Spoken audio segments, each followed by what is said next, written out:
시간 우리 하나님 주시는 말씀 같이 보겠습니다. 빌립보서 3장입니다. 빌립보서 3장 13절과 14절 우리 한음성으로 함께 읽도록 하겠습니다. 빌립보서 3장 13절과 14절입니다. 함께 읽습니다. 시작. 형제들아, 나는 아직 내가 잡은 줄로 여기지 아니하고 오직 한 일, 즉 뒤에 있는 것은 잊어버리고 앞에 있는 것을 잡으려고 표대를 향하여 그리스도 예수 안에서 하나님이 위에서 부르신 부름의 상을 위하여 달려가노라. 아멘. 저희가 작년에 승리하는 교회를 이 수요 예배 때 한 1년 이상 저희가 묵상을 해 보았습니다. 창세기 강해가 끝나고 지난주에 이어서 승리하는 교회 가운데 몇 가지 좀 중요한 부분을 저희가 다시 한번 묵상을 하고 있는데요. 토요 새벽 예배 우리 기도회가 시작이 되기 전까지 한두 번 더 살펴보도록 하겠습니다. 지난주에 묵상했던 부분에 대한 복습입니다. 사람은 영과 혼과 육으로 구성이 되어 있습니다. 영의 영역은 내가 예수님을 믿을 때 순식간에 변화가 일어나죠. 하나님의 자녀가 되고 어둠의 권세에서 빛의 권세로, 어둠의 자녀에서 하나님의 자녀로, 지옥 백성에서 하나님의 백성으로 순식간에 바뀌는 영역이 바로 영의 영역입니다. 하지만 혼과 육의 영역은 하나님의 자녀가 되자마자 구원받지 않습니다. 온전한 변화가 일어나지 않습니다. 혼의 부분은 어떤 부분이냐 하면 우리의 마음과 생각, 감정, 의지의 부분을 포함하고 있습니다. 그래서 악한 영들은 어디를 공격하냐 하면 아직 완전한 구원을 받지 못한 우리의 혼과 육의 부분을 공격하게 되는 거죠. 그래서 우리가 우리 신앙생활 가운데 어떤 부분을 훈련해야 되냐 하면 바로 이 혼의 영역입니다. 우리의 마음과 생각의 부분, 우리의 감정과 의지의 이 부분을 우리가 말씀으로 훈련해야 되는 것입니다. 오늘은 이 마음과 생각을 담고 있는 혼의 영역에 대해서 성경이 뭐라고 이야기하시는지 한번 살펴보도록 하겠습니다. 마음이라고 하는 단어를 영어 성경을 보면 마인드라고 되어 있습니다.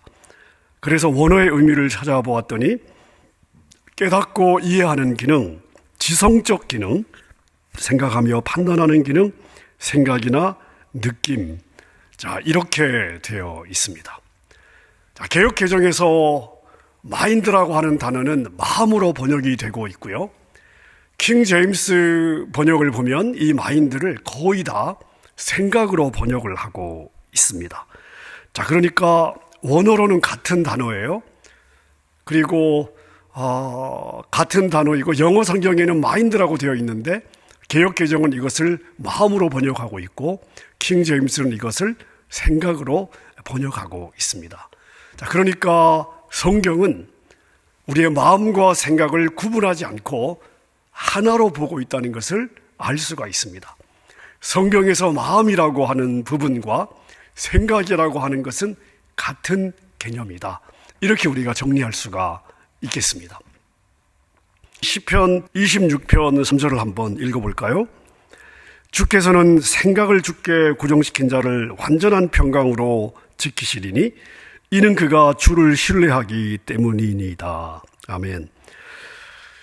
마인드를 킹 제임스는 대부분 다 어떤 한국 단어로 번역을 하고 있냐 하면 생각이라고 하는 단어로 번역을 하고 있습니다.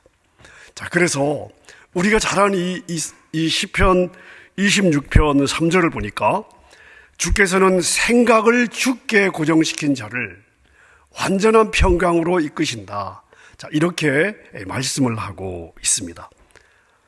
하나님의 평강은 어떤 사람에게 임하냐 하면 생각이 주님께 고정되어 있는 사람입니다. 여기서 고정이라고 쓰여진 단어는 어떤 의미냐 하면 넓적한 나무를 고정시키려면 어떻게 해야 되겠습니까? 넓적한 널빤지를 고정을 합니다. 움직이지 않도록 고정을 합니다. 만약에 이 널빤지에 못을 하나만 박으면요, 아마 이렇게 저희가 움직이면 돌아갈 것 같습니다. 하지만 이 나무 널판지에 내 모서리에 못을 박는다면 이 널판지는 절대 움직이지 않을 것입니다. 자, 성경에서 너희의 생각을 주님께 고정시켜라 라고 이야기했을 때 이 고정이란 단어가 바로 나무 널판지 내 모서리에 못을 박는다 라는 의미를 가지고 있습니다. 자, 악한 영들이 틈타지 않는 마음은 어떤 마음이냐? 마음과 생각을 주님께 고정시켜서 주님만 생각하는, 주님만 바라보는 그러한 마음입니다.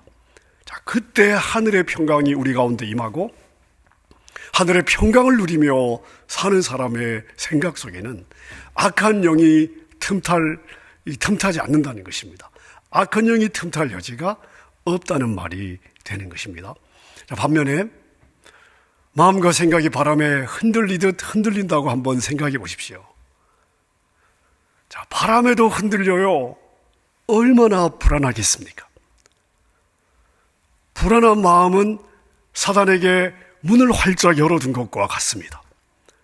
자, 문이 활짝 열려 있습니다. 예수님은 사단이 도둑놈이라고 도적질한다고 이야기를 하는데 무엇을 도적질하느냐? 우리의 생각과 마음을 도적질하는 거거든요. 자, 근데 그 마음의 문이, 생각의 문이 활짝 열려 있다고 생각해 보십시오. 사단이 들어와서 마음껏 그 생각을 휘저을 수가 있게 되겠죠. 자, 그러면 불안한 마음은 사단이 들어와 그 마음을 휘저어 놓는다면 어떻게 되겠습니까? 더 불안해지겠죠. 네, 그래서 사람이 신경쇠약에 걸리고 정신병으로 갈 수 있게 되는 것입니다. 생각이 주님께 고정되어 있지 않으면 생길 수 있는 이러한 위험이라 할 수 있겠습니다. 자, 빌립보서 2장 5절의 말씀을 킹 제임스 번역으로 한번 읽어보겠습니다. 너희 안에 이 생각을 품을지니 그것은 그리스도 예수 안에 있던 생각이라. 자, 여러분이 아시다시피 개역 개정에는 어떻게 되어 있습니까? 너희 안에 이 마음을 품어라 이렇게 되어 있습니다. 근데 킹 제임스 성경에는 너희 안에 이 생각을 품어라. 자, 같은 단어라고 말씀을 드렸습니다. 성경은 이 두 단어를 섞어서 사용하고 있습니다. 자, 근데 바울 사도가 우리에게 권면하는 거예요. 우리는 어떤 생각을 가져야 됩니까? 어떤 마음을 가져야 됩니까?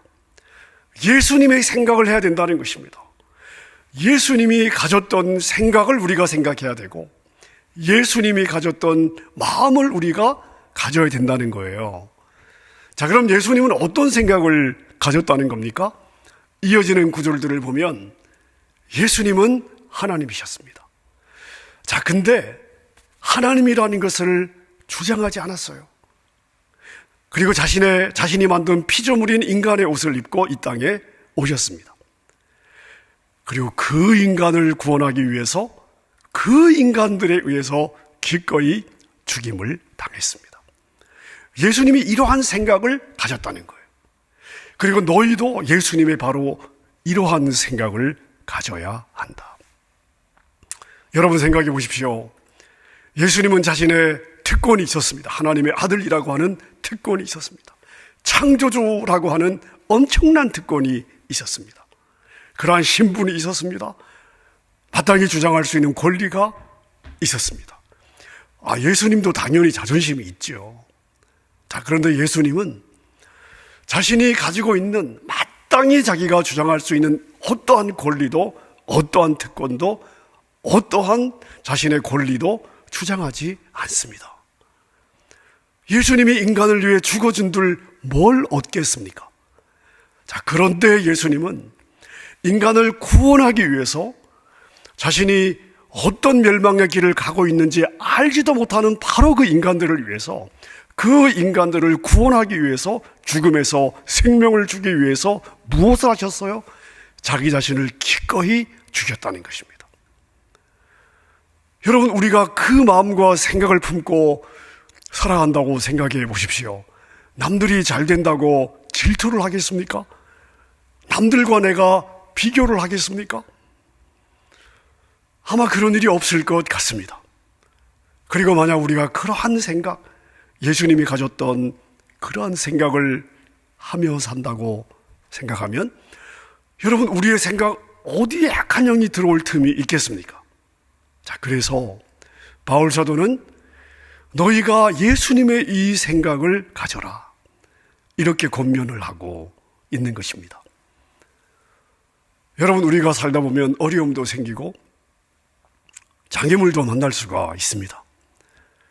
그리고 그것들이 우리에게는 걱정거리가 되고 염려가 될 때도 분명히 있습니다. 자, 이때 우리에게 걱정이 찾아오고 염려의 마음이 스며들 때 우리가 어떻게 해야 되겠습니까? 자, 빌립보서 6장 7절의 말씀을 제가 한번 읽어보겠습니다.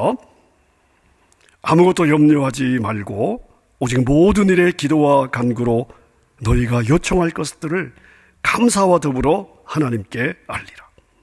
그리하면 모든 이해를 뛰어넘는 하나님의 평강이 그리스도 예수님을 통해 너희의 마음과 생각을 지키시리라. 자, 바울 사도가 우리에게 권면하고 있는 거예요. 염려하는 대신에 뭘 하라고요? 걱정하는 대신에 뭘 하라고요? 나로 하여금 염려하게 만들고 걱정하게 만드는 바로 그 부분을 하나님께 감사하는 마음으로 요청하라는 것입니다. 여러분, 참 바울 사도의 그 권면을 한번 생각해 보십시오. 염려가 찾아와요. 그리고 걱정할 거리가 있어요.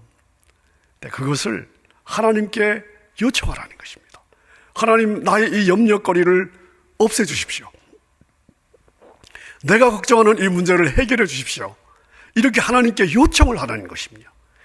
염려하고 근심하는 마음 대신에 그걸 가지고 하나님께 나와서 풀어달라고 요청을 하라는 거예요.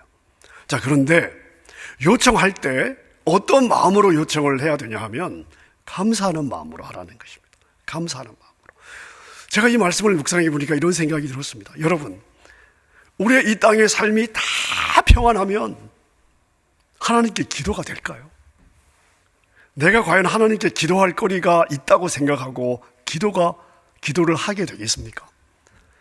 인생이 왜 하나님께 기도합니까? 근심거리가 있고 걱정거리가 있기 때문입니다. 그것 때문에 우리가 하나님을 찾게 되는 것이죠. 자, 바울 사도는 근심거리가 있고 걱정거리가 있을 때 그것을 혼자 끌어안지 말고, 혼자 고민하지 말고, 낙심하거나 낙담하지 말고, 절망에 빠지지 말고 뭘 하라는 것입니까? 하나님께 도움을 요청해라. 어떤 마음으로? 감사의 마음으로.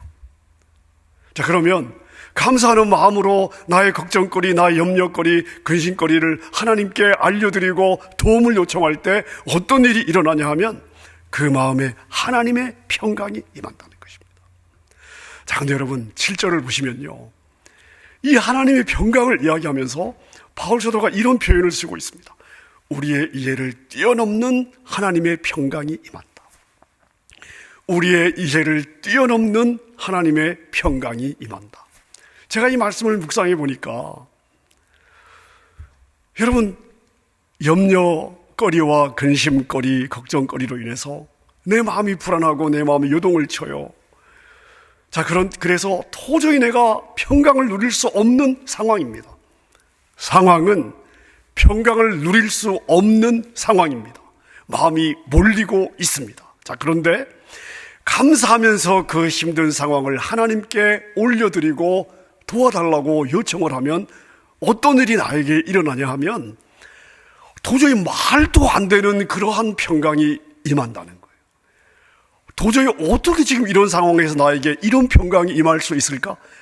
이해가 되지 않는 평강이 내 마음에 임한다는 것입니다. 여러분, 그 하나님의 평강이 우리에게 임한다면 세상에 어떤 근심거리, 어떤 걱정거리, 어떤 염려거리가 감히 우리의 마음을 흔들 수가 있겠습니까? 자, 이 구절들이 계속해서 강조하는 것이 무엇입니까? 우리의 마음과 생각에 무엇이 들어가느냐? 그 안에 무엇이 있느냐? 우리의 마음과 생각을 무엇으로 채울 것이냐? 이것이 우리의 하루하루, 그리고 우리의 운명을 결정할 것이다 말씀하시는 것입니다. 자, 그러면 우리는 우리의 마음과 생각을 무엇으로 채워야 되겠습니까? 하나님의 말씀으로. 하나님의 말씀으로. 보이지 않으나 진짜 실체. 보이지 않으나 우리가 보는 이 모든 것을 만드신 하나님의 말씀으로 우리의 마음과 생각을 채울 때 그 하나님의 말씀은 도저히 내가 어떻게 이런 평강을 가질 수 있을까? 이해할 수 없는데 내 마음에 그 하늘의 평강이 임하도록 채워주시는 것입니다. 자, 여러분, 제가 다시 한번 강조드립니다. 예수님을 믿는다면, 하나님의 자녀가 되었다면 우리는 무엇을 해야 되냐 하면 우리의 생각을 바꿔야 돼요. 어떻게 바꿔야 됩니까? 하나님에 대한 생각으로 바꿔야 되고 예수님이 가졌던 생각을 생각해야 되는 것입니다. 인간에 대한 섭섭한 생각이 있어요. 인간에 대한 섭섭한 감정이 있습니다. 인간에 대해 섭섭한 마음이 있습니다. 원망도 있습니다. 나에게 상처 준 것에 대한 미움도 있습니다. 자, 그런데 이러한 생각이 내 안에 머물지 않도록 무엇으로 채워야 되냐 하면 예수님의 생각으로 채워야 되는 것입니다. 주장할 권리가 있지만 소망 없는 죄인을 위해서 자신의 가장 귀한 생명을 기꺼이 주셨던 예수님의 바로 그러한 생각으로 우리는 우리의 생각을 채우고 바로 그것을 생각해야 되는 것입니다. 우리의 정신을 흐리게 하는 세상의 드라마, 세상의 재미를 멀리하고 하나님의 말씀으로 우리의 마음과 생각을 채울 때 우리는 감히 세상이 이해할 수 없는 하나님의 평강을 누리며 살아갈 수가 있습니다. 여러분, 이것이 이 땅에 우리의 삶에서도 얼마나 중요한지 여호수아 1장 8절이 우리에게 강조하고 있습니다. 자, 여호수아 1장 8절을 제가 한번 읽어보겠습니다. 너는 이 율법책을 내 입에서 떠나지 말게 하며 밤낮으로 그것을 묵상하여 그 안에 기록된 모든 것에 따라 지켜 행하라. 그리하면 내가 내 길을 형통하게 하며 또한 크게 성공하리라. 자, 여호수아 1장 배경을 여러분이 잘 아시죠? 40년 동안 이스라엘 백성들을 출애굽하고 광야의 그 험난한 삶을 이끌었던 위대한 지도자 모세가 죽었습니다. 그리고 모세의 비서 역할을 했던 여호수아가 지도자가 되었습니다. 자, 이제 요단강을 건너가서 가나안 땅을 정복해야 되는데, 자, 우리 같으면 무엇이 필요하다고 생각하겠습니까? 군사훈련도 해야 되고 무기도 준비하고, 그리고 산지가 있는 이 가나안 땅을 어떻게 정복할 수 있을까? 전략도 짜야 될 것 같습니다. 우리가 아마 기도한다면 하나님, 어떤 군사훈련이 필요하겠습니까? 어떤 무기를 준비할까요? 하나님, 어떤 전략으로 정복하는 게 맞습니까? 지혜를 주십시오. 아마 이렇게 기도했을 것 같습니다.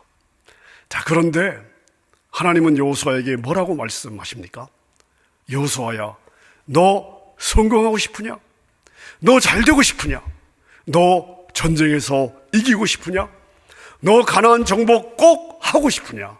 자, 그렇다면 다른 어떤 것보다 먼저 주야로 나의 말씀을 묵상하고 말씀대로 행해라. 그리하면 내가 너를 성공시킬 거야. 내가 너의 모든 환난을 막고 너의 걸음을 평탄한 걸음으로 인도할 거야 라고 말씀을 하시는 것입니다. 사랑하는 여러분, 여러분도 이 땅에서 하나님 주시는 평강을 원하지 않으십니까? 그러면 어떻게 하나님 주시는 평강과 성공을 누릴 수가 있습니까? 오늘 말씀이 우리에게 도전하고 있습니다. 밤낮으로 하나님의 말씀을 묵상하고 그 말씀대로 순종해라. 이것이 오늘 저와 여러분에게 주시는 하나님의 권면입니다. 장애물을 묵상하고 그 장애물을 생각하며 염려하고 걱정하는 대신에 뭘 해라? 하나님의 말씀을 묵상하고 그리고 그 말씀대로 행동하는 것입니다. 여러분, 악한 영들이 우리에게 들어오는 가장 강력한 통로가 뭐냐? 바로 나에게 있는 정죄의식, 죄책감, 그리고 걱정과 근심입니다. 이 시대 사단의 가장 강력한 속임수, 이 시대 현대인들을 붙잡고 있는 가장 강력한 속임수가 무엇입니까? 바로 정죄감과 죄책감입니다. 하지만 여러분 기억하십시오. 여러분들은 이 정죄와 죄책감에서 해방된 사람들이에요. 여러분들이 여러분의 정죄감과 죄책감이 여러분들을 힘들게 한다면 그것은 사단의 속임수예요. 여러분, 그것은 실체가 없습니다. 사단의 속임수예요. 예수님이 이미 다 해결해 주셨습니다. 그래도 여러분이 죄책감과 정죄감 때문에 힘드신다면 여러분들은 예수님의 보혈의 능력을 믿지 않는 것입니다. 오히려 사단의 교활한 거짓 속삭임에 더 귀를 기울이고 하나님의 말씀, 예수 그리스도가 생명을 통해 이루어주신 십자가의 은혜와 십자가의 능력과 십자가가 우리에게 열어주신 승리의 길을 여러분이 믿지 않는다라고 말할 수가 있습니다. 그래서 정죄와 죄책감이라는 생각이 여러분 안에 올라온다면 여러분은 즉시 질문해 볼 수 있어야 되겠습니다. 이것은 과연 내가 원하는 생각이냐? 이것은 하나님이 원하는 생각이냐? 하나님의 말씀은 지금 나의 이 생각에 대해서 뭐라고 말씀을 하시는가? 마지막으로 만약 여러분 안에 누군가에 대해서 용서하지 못하는 마음이 있다면 이것 역시 사단에게 문을 활짝 열어놓는 것과 같습니다. 여러분, 우리는 우리의 미래를 선하신 하나님과 살도록 부르심을 받았습니다. 자, 그런데 용서하지 못하는 마음은 어디와 연결이 되어 있습니까? 과거와 연결이 되어 있습니다. 상처받은 감정은 과거예요. 사단은 나를 과거에 매여 살도록 붙들고 있습니다. 여러분의 감정은 아직 구원받지 못한 불안정한 상태이고 그 연약한 감정을 미끼로 사단은 여러분을 붙잡고 있습니다. 그게 바로 사단의 속임수예요. 여러분의 감정에 충실한 것은 정직한 것이 아닙니다. 속고 있는 것입니다. 자, 그래서 우리는 감정적으로 용서가 되질 않아요. 이때 우리가 어디로 달려가야 되는 것입니까? 하나님의 말씀으로 달려가야 되는 거예요. 이사야 43장 25절을 한번 보십시오. 제가 읽겠습니다. 곧 나는 내 자신을 위하여 너의 범법들을 지워버리는 자니 내가 너의 죄들을 기억지 아니하리라. 만약 여러분이 나는 절대 이 사람은 용서 못해 라고 생각한다면 절대로 용서할 수 없다라고 하는 여러분의 생각은 이미 사단에게 확고하게 붙잡혀 있다는 것을 여러분에게 말해주고 있는 것입니다. 여러분의 말을 통해서 여러분의 생각을 여러분이 읽을 수 있어야 돼요. 내가 하는 이 말을 보니 나는 사단에게 이미 확고하게 붙잡혀 있구나. 여러분, 그리고 생각해 보십시오. 그게 맞는 일입니까? 여러분들은 하나님의 자녀인데 사단이 이미 여러분의 마음에 확고하게 자리 잡고 여러분의 감정을 자기의 뜻대로 움직이고 있다는 것을 볼 수 있어야 되고 여러분 그것을 끊어야 되지 않겠습니까? 여러분이 원하는 것이 아닐 것입니다. 하나님이 원하는 것도 아닐 것입니다. 하나님의 말씀은 그것을 허용하고 지지하지 않습니다. 사랑하는 여러분, 그렇다면 과거에 머물지 마십시오. 과거의 상처를 묵상하지 마세요. 대신 말씀으로 여러분의 마음을 새롭게 하십시오. 하나님의 말씀은 이렇게 권면하고 있습니다. 과거를 잊어버리라. 그리고 그리스도 안에서 더 높은 부르심을 향해 달려가라. 아멘입니까? 자, 이 말씀이 바로 오늘 우리가 읽은 본문의 말씀입니다. 빌립보서 3장 13절과 14절의 말씀입니다. 다시 한번 우리 한 음성으로 함께 읽도록 하겠습니다. 13절 시작. 형제들아, 나는 내가 이미 붙잡은 줄로 여기지 아니하고 다만 이 한 가지 일을 행하나니 그 뒤에 있는 그것들은 잊어버리고 앞에 있는 그것들에 도달하려고 나아가 그리스도 예수 안에서 하나님의 높은 부르심의 상을 받으려고 표대를 향해 밀고 나아가노라. 여러분, 악한 영들은 늘 여러분의 마음에 과거의 그림을 보여줘요. 과거의 상처, 과거의 관계, 용서할 수 없는 여러분을 힘들게 했던 사람들, 사건들, 여러분, 사단은 항상 여러분에게 과거의 그림을 주고 있습니다. 하지만 여러분의 마음이 하나님의 사랑과 용서로 새로워졌다면 이렇게 말할 수 있어야 되겠습니다. 악한 마귀야, 하나님은 내가 용서받았다고 말씀하신다. 이사야 43장 25절은 하나님이 나의 죄를 다 도말하셨고 기억도 안 하신다고 말씀하고 있다. 너는 나의 과거의 실패와 상처를 보여주지만 그것들은 이미 존재하지 않는 것들이다. 예수의 이름으로 나에게서 떠나가라. 이렇게 믿음으로 선포할 수 있는 여러분들 수 있기를 바랍니다. 사랑하는 여러분, 사단이 넣어주는 과거에 붙들리지 마시고 하나님의 부르심의 상을 향해 달려가십시오. 하나님이 여러분에게 주신 사명, 표대를 향해서 달려가십시오. 미래를 향해 달려가신다면 하나님이 약속하신 멋진 미래가 펼쳐질 것입니다. 그러기 위해서 날마다 말씀으로 여러분의 생각을 새롭게 하고 여러분의 생각을 예수 그리스도의 생각으로 채우며 하나님이 기뻐하시는 생각으로 가득 채워야 될 것입니다. 여러분의 마음과 생각이 말씀으로 채워지고 그 말씀의 풍성한 약속들을 누리며 살아가는 여러분의 하루하루가 될 수 있기를 주님의 이름으로 축원합니다.